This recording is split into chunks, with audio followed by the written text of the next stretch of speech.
mejor oportunidad de mi vida como actriz. ¿Pero qué hago? Ay, ¿qué hago? ¿Qué le voy a decir a Javi? Es que, bueno, yo sé que lo tuyo es la actuación, lo tuyo no es el baile, pero sin embargo tienes que ver que la Teacher te dio una gran oportunidad en un show que ven muchas personas, ¿ves? ¡Hey, Princess! ¡Princess! ¡Yeah! ¡Qué bueno que apareces!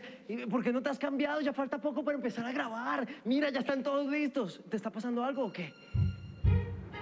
No creo, no.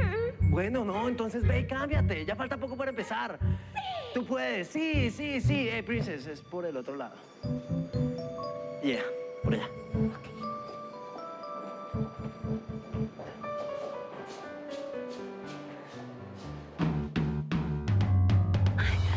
Rápido. Ay, Javi, perdóname.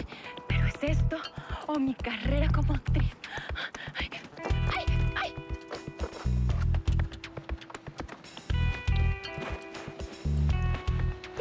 Sí, señorita Centeno. Es de nuevo de Criminales Digitales. ¿Qué pasa? ¿Por dónde viene?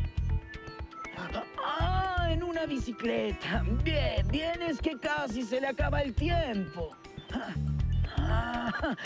Muy bien, que ya vaya para allá. Digo, que venga para acá. Hasta pronto.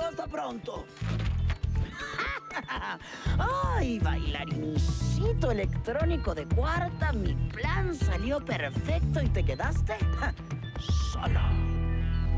Por Michael Jackson.